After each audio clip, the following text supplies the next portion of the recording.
ఈరోజు మన చందమామ కథల్లో ఒక దీపం వెలిగింది అనే కథ విందాం. కథ వినే ముందు నాదొక చిన్న రిక్వెస్ట్. మీరు గనక మా ఛానల్ని మొదటిసారి చూస్తున్నట్లయితే ప్లీజ్ తప్పకుండా సబ్స్క్రైబ్ చేయండి. ఇక కథలోకి వద్దాం. ధనార్జనుడు పేరుకు తగినవాడు.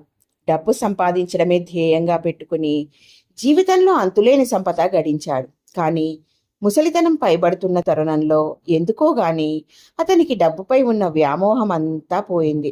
ఒక రోజున ఒక గ్రామం పొలిమేరలో ఒక నడివయస్కుడెవరో ఒక తాడుతో చెట్టు కొమ్మకు ఉరివేసుకుని ప్రయత్నం చేయడం చూశాడు. ధనార్జునుడు వెంటనే ఆ వ్యక్తి దగ్గరికి నడిచి, "ఏం బాబు, ఎందుకు చావాలనుకుంటున్నావు?" అని అడిగాడు. "నేనొక దరిద్రుడిని. నా భార్యా బిడ్డలకు తిండి కూడా పెట్టలేను. నా చుట్టూ అప్పులు, డబ్బులేని బ్రతుకు దుర్భరం. నాకు చావు తప్ప మరో మార్గం లేదు" అన్నాడతను. "నీ పేరేమిటి? నువ్వు ఏం పని చేస్తుండేవాడివి?" అని అడిగాడు ధనార్జనుడు. తన పేరు కేదారి అని, పచారీ కొట్టు నడుపుతూ బ్రతికేవాడినని, ఆస్తిపాస్తులేవీ లేవని, ఆదాయం సరిపోక అప్పులు చేయాల్సి వచ్చిందని చెప్పుకొచ్చాడు అతను. అంతా విని ధనార్జనుడు, "ఏదో ఒక పని చేస్తూ నీ కుటుంబాన్ని పోషించుకోవచ్చుగా" అన్నాడు. అందుకు కేదారి నిర్జీవంగా నవ్వి, "సలహాలు ఇవ్వడం సులభం, సహాయం చేయడం కష్టం" అంటూ చెట్టు కింద చేరగిలపడ్డాడు. "నేను నీకు సహాయం చేస్తాను. నీ కుటుంబం ఒక నెల రోజుల పాటు తిండికి లోటు లేని విధంగా బ్రతకడానికి సరిపోయేంత డబ్బు ఇస్తాను. ఈలోగా నువ్వు ఏదైనా పని చూసుకుని తిరిగి నీ జీవితాన్ని చక్కదిద్దుకునే వీలు కలుగుతుంది. ఏమంటావు?" అన్నాడు ధనార్జనుడు. కేదారి లేచి నిలబడి ధనార్జనుడి చేతులు పట్టుకున్నాడు. "మీరు ఆ సాయం చేస్తే చాలు, మా కుటుంబం నిలబడుతుంది" అన్నాడు దీనంగా. "కానీ ఒక్క షరతు" అన్నాడు ధనార్జనుడు. కేదారి అయోమయంగా చూస్తూ, "ఏమిటో చెప్పండి, చావబోతున్న వాడిని. మీకోసం నా ప్రాణమైనా ఇస్తాను" అన్నాడు ఆత్రంగా. ధనార్జనుడు గంభీరంగా కేదారి ముఖంలోకి చూస్తూ, "అదే మాట నాకు కావాలి. నేను కోరినప్పుడు తిరిగి నీ ప్రాణమైనా ఇవ్వాలి" అన్నాడు.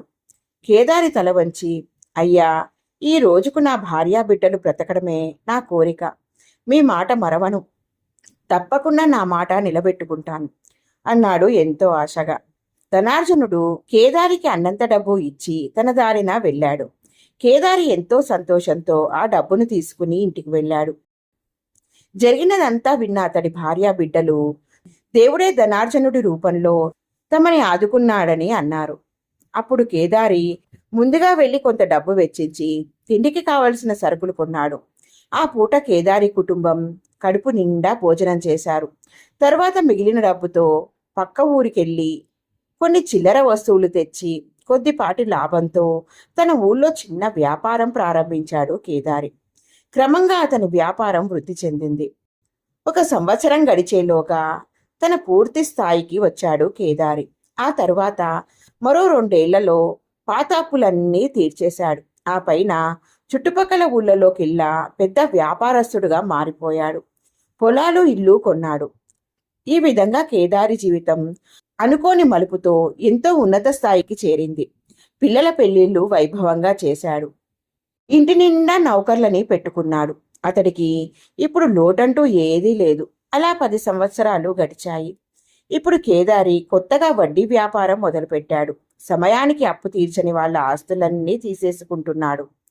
అనుమాయుల మీద రవ్వంతైనా జాలి చూపకుండా వాళ్ళను పీడిస్తూ తన ఆస్తిని పెంచుకుంటూ పోతున్నాడు.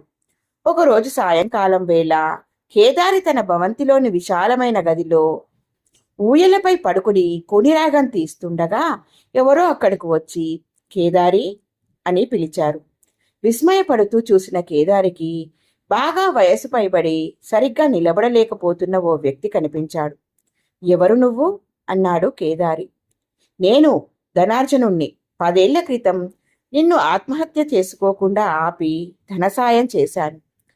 ప్రతిఫలంగా నేనెప్పుడు అడిగితే అప్పుడు నీ ప్రాణాలైనా ఇస్తానన్నావు. ఇప్పుడు నా మూత్రపిండాలు దెబ్బతిన్నాయి. ఈ ప్రాంతంలోకెల్లా గొప్ప వైద్యుడు నాకు చికిత్స చేస్తున్నాడు. మరో ఆరోగ్యవంతుడి శరీరంలోని మూత్రపిండాల్లో ఒకటి తీసి నా శరీరంలోకి మార్చగలిగితే నేను తిరిగి కోలుకుంటానని ఆయన చెప్పాడు. అందుకే నీ దగ్గరకు వచ్చాను" అన్నాడు ఆ వ్యక్తి.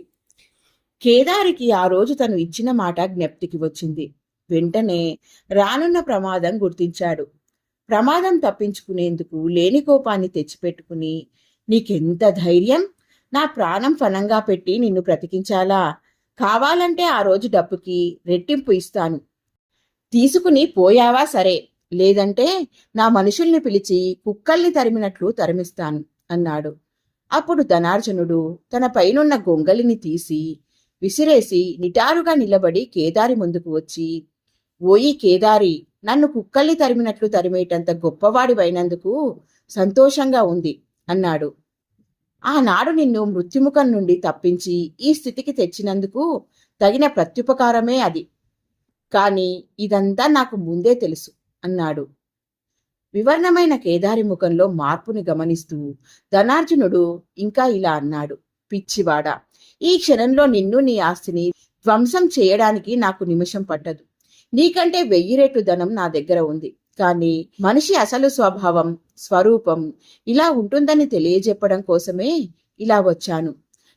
డబ్బు నీలోని అహంకారాన్ని పెంచి నిన్ను స్వార్థపరుడిగాను రాక్షసుడిగాను చేసింది. ఆనాడు నువ్వు చచ్చి ఉంటే ఈనాటి ఈ అహంకారి ఉండేవాడు కాదు. మాట ఇచ్చిన సంగతి గుర్తున్నా ప్రాణం మీది ఆశ, డబ్బుపైన వ్యామోహం నిన్ను కృతజ్ఞుడిగా మార్చింది.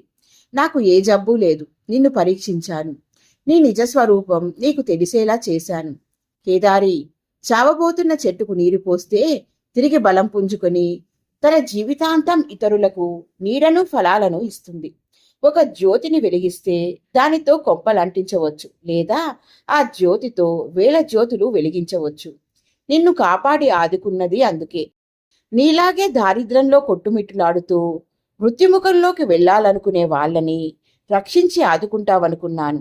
ఇప్పటికైనా నా ఉపకారానికి అర్థం గ్రహించి పరుల కోసం బ్రతకడంలో ఎంత ఆనందం ఉంటుందో గ్రహించే ప్రయత్నం చెయ్యి అని అక్కడి నుండి వెనక్కు మళ్ళాడు ధనార్జునుడు.